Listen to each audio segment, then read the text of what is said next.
bonjour à tous. Alors, notre beau Saint-Nicolas, sans S à la fin, a été très généreux avec moi. Très généreux.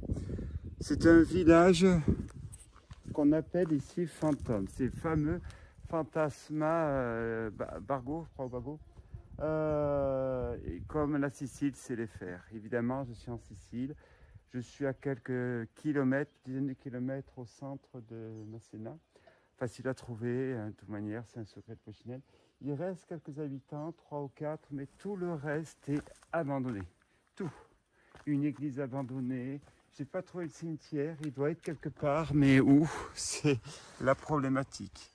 Donc il reste 2-3 habitants, mais comme vous voyez tout de suite au toit, ici tout est abandonné. Il reste des meubles, il reste pas une vie, enfin quand c'est des vies qui restent ici. Le problème c'est que tout s'écroule. Je dis bien tout s'écroule. On ne peut plus rentrer dans les maisons parce que là ça devient dangereux. Où vous pouvez passer du premier au rez-de-chaussée, meilleur des cas, et sous-sol, pire des cas, une fois pour toutes, on n'en parle plus, on fait une pierre de coups, tombale. Donc on ne peut pas rentrer, on voit encore des choses, on voit une vie. Il y a une fontaine annoncée du 19e siècle avec une affiche qui est antédiluvienne, mais qui est toujours là au moins. Bon, voilà, mais j'espère que ça vous a plu. N'ayez pas peur de vous abonner, Instagram, TikTok, VK pour les Russes, pour les Polonais. Pardon, j'ai fait un message diplomatique pour les Russes et pour les Polonais, donc ça reste Google et d'autres sites plutôt européens. Merci encore à tous.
Pour qu'on ne rentre pas dans l'église.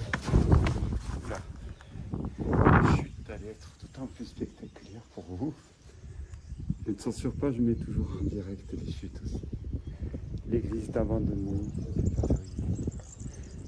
Les jours sont comptés dans le village. Il reste quelques habitants, pas beaucoup. Mais bon, continuons cette visite.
Maintenant, on va rentrer dans un lieu très surprenant qui est aussi abandonné, comme ce village qui est abandonné.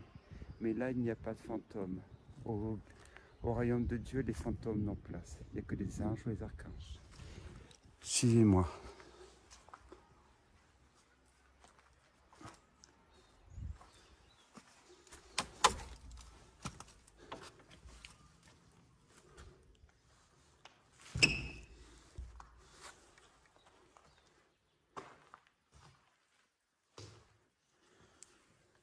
Nous sommes dans l'église abandonnée dont le toit a été refait. Il reste les dalles, il reste une partie de l'autel. Quelqu'un a mis une orange. Voilà ce qui reste de ce village fantôme Saint-Nicolas. C'est une émotion de voir une église comme ça abandonnée. Mais le destin de l'humanité, comme je l'ai dit plusieurs fois, ainsi va-t-il. Il est toujours d'une tristesse et en même temps d'une beauté de voir une petite église comme ça, abandonnée, mais dans l'espoir peut-être qu'un jour elle reviendra, tel le phénix.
Donc, nous voici à l'intérieur de ce village fantôme. Je crois que les longs commentaires n'auront pas d'utilité devant la beauté de ce lieu. Ici, tout n'est que fantastique. La nature qui reprend ses droits. Quelques maisons restent occupées, mais la plupart sont vraiment oubliées de tous et de toutes. Tout est beau, tout est magnifique.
Y a-t-il un mot pour quantifier, pour qualifier cet urbex? Moi je parle de quintessence ou d'Éden, ça me paraît pas existant. Un village entier, 2 églises. Maintenant il manque plus que le cimetière. On continue.